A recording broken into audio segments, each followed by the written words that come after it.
Ladies and gentlemen, with over 100 cards now in Marvel Future Fight, more than ever, I thought now would be a great time to re-rank all of the cards in the game from best to worst, including cards that you may want to switch around with just a couple of hours left on the Unequip event. So I'm going to dive right in. We've already sort of set up and pre-ranked some of the worst cards just to get those out of the way so that we can focus on ranking the best cards, the cards you actually care about. So yeah, all these cards here are either bad because they just don't give good stats, or they're gone.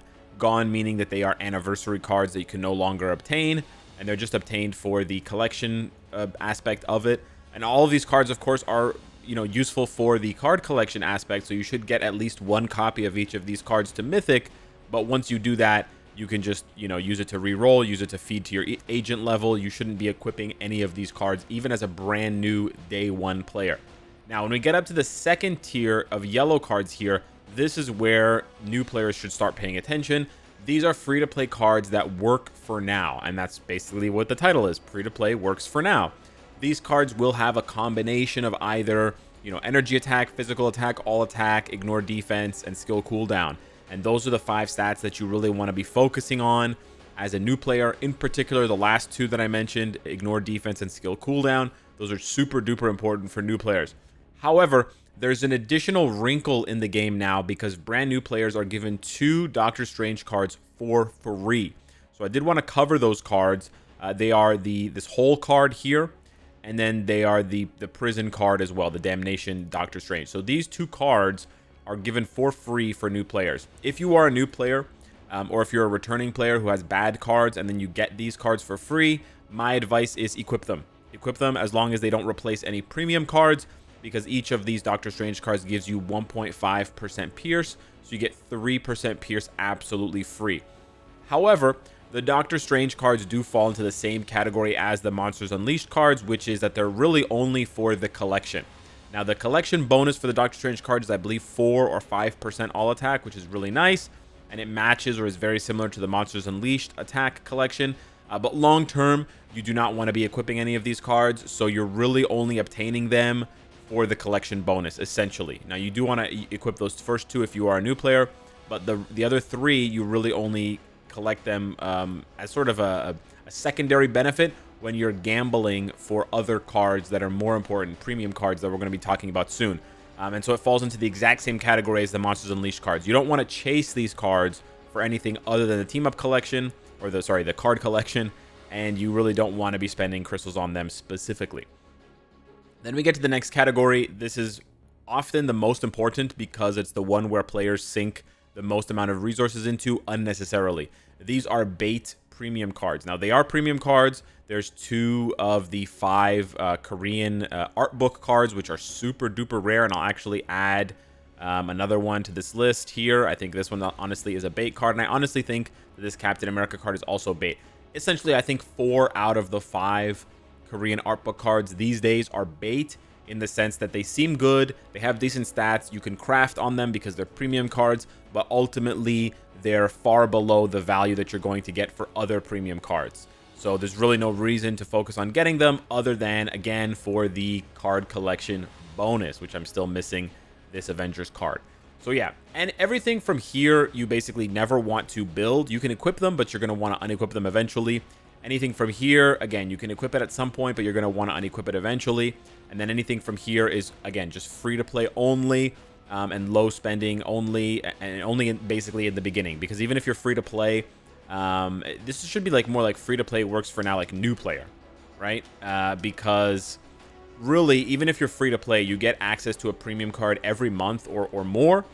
When there's special events, you'll get even more than 1 premium card per month. So you'll be able to put together some of the best sets very easily, even if you're completely free to play. So this is more like new player, works for now kind of thing, not necessarily,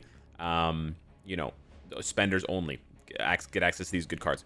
There are a couple more here because there's a brand new set. There's this Ghost Rider set. Now, all these other what if cards, the what if Magic was Doctor Strange, what if Punisher was Spider-Man, what if Spider-Man Identity something, or Eddie Brock was Spider-Man, and then what if Thor was raised by the Jotunheim. These also fall into the same category of, they're good for early game stuff if you're really new to the game, but once you start obtaining premium cards, you're going to want to replace these, but you still want to get 1 copy each mythic for the card collection bonus. Now, the new Ghost Rider card, which I think most people are really wondering about because it is the most recent card it added, and it's a premium card as well. This is a top 5 PvE focus card. It's a very, very good card, specifically for PvE decks. If you're trying to build your account specifically to focus on PvE, you're going to want to get your hands on this card. It's a bit funny because the card collection for this What If bonus, which this is the only premium card, the only sort of difficult to obtain card, is 4% max HP. So PvP players need to get this card for the card collection for the 4% max HP, and then PvE players long-term will want to get this for their ultimate 5 best cards. Now, we've talked about this before, but I think the best card in the game for every single deck, for every single player, is the Luna card. I think regardless of whether you're building a PvP or a PvE deck, you're going to want this in some form or another. There are certain PvP players who don't rock the Luna card at all, but I think it's very rare, and I think, you know, if you took a cross-section of the top 500, top 1,000, top 5,000 players, 90% of them, 95% of them would have this equipped on at least one of their decks, possibly on both decks. So I do think that this is a very, very good card, and I think it deserves sort of a solo listing here as the best card in the game, personally. Everything else that we're going to be ranking here, and I'll try to rank them individually, is either PvP or PvE focus. So this new Avengers 9 card is a PvP focus card. It has the all-important HP proc, which is super nice for PvP. There is another card that has the HP proc, which is the rare, like the premium Gwenpool card. I think this is significantly worse just because of the stats that it can obtain, but it is still also an HP proc card. But I think this card, especially because you can get it from the Infinity War Legendary Battle, is just head and shoulders better. These are just two of the only cards in the game that have that specific effect. The rest of the best PvP focus cards, the Crescent card is fantastic. In the last video that I ranked these cards on, I ranked this as the best card, one of the best cards, but I have seen some arguments and I have seen some card sets that don't utilize this one. So I will, you know, I'll concede the point that it is more of a PvP focus, but it is a very, very good card. It's a very, very good card.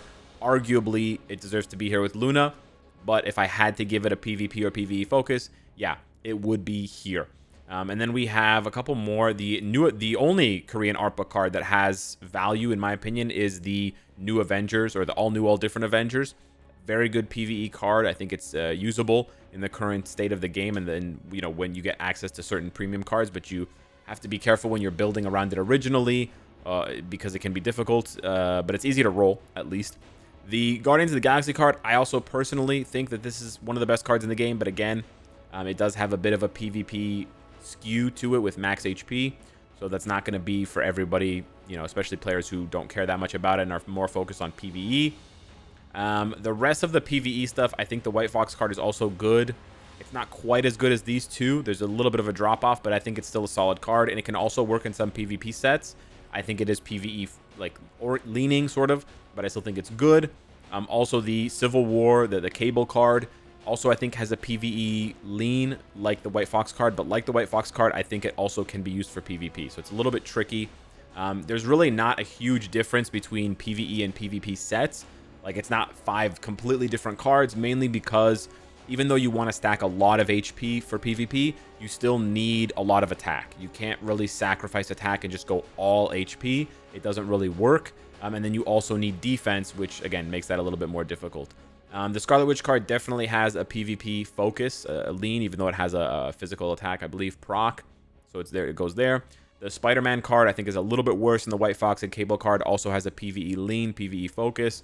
The Black Widow card also has a PvP focus. I think it's just straight up a little bit worse than the Scarlet Witch card, all things considered. And then the Black Panther card I think is also very good. It's kind of tricky where you would rank it in terms of value for PvE. It's definitely a PvE focused card.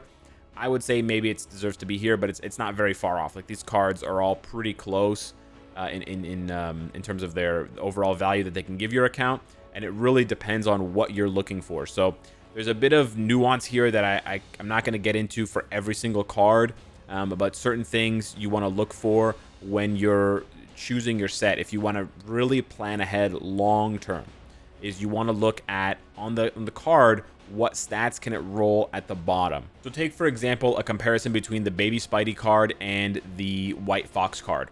So because the crafted stats can all be the same, and they are essentially the same for all cards, you want to look at these options at the bottom. Now, assuming you roll a 6 or 7 quality, of course, if you look at the Baby Spidey card, the best option in the first one is going to be either basic defense, if you want to go more defensive, or energy attack. For the second option, you basically only have critical physical attack. There's no crits. There's no, I mean, you're not really going to need cooldown and things like that. So really, it locks you into physical attack for this particular card.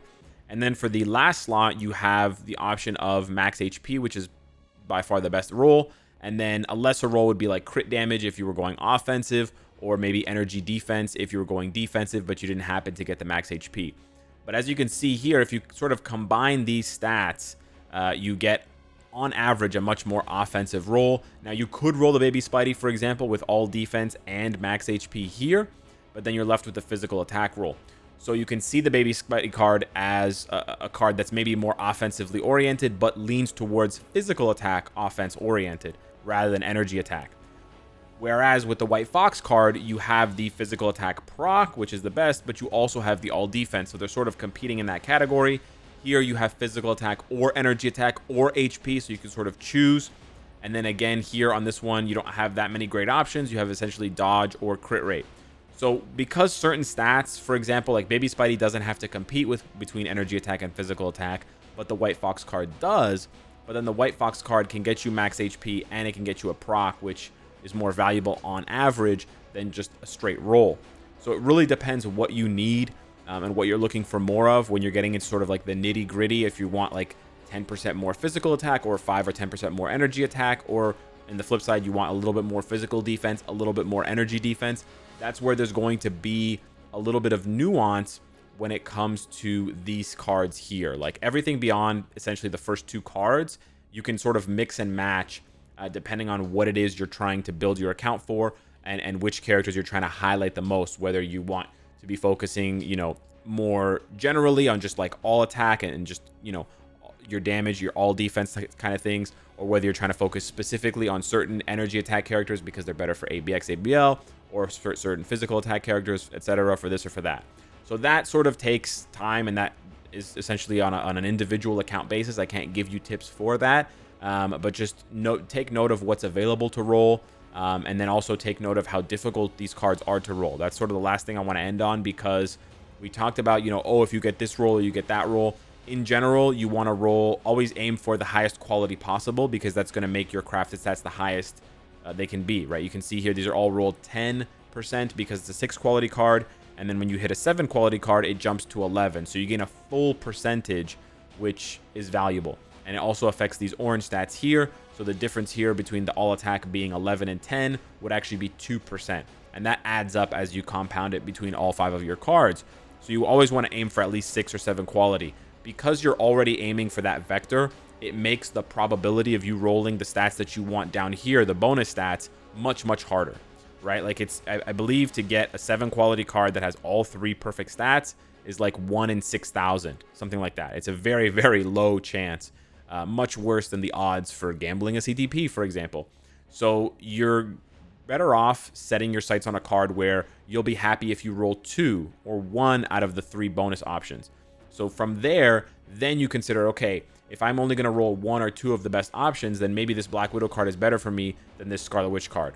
Or maybe this Spider-Man card is going to be better for me than this Black Panther card, because the Black Panther card could be better, but you need all 3 rolls to hit. Whereas the Spidey card, there's a lot of like good options spread out, so it's a little bit easier to roll. Again, that's up to personal preference. That's up to what you need and what you're trying to build for your account.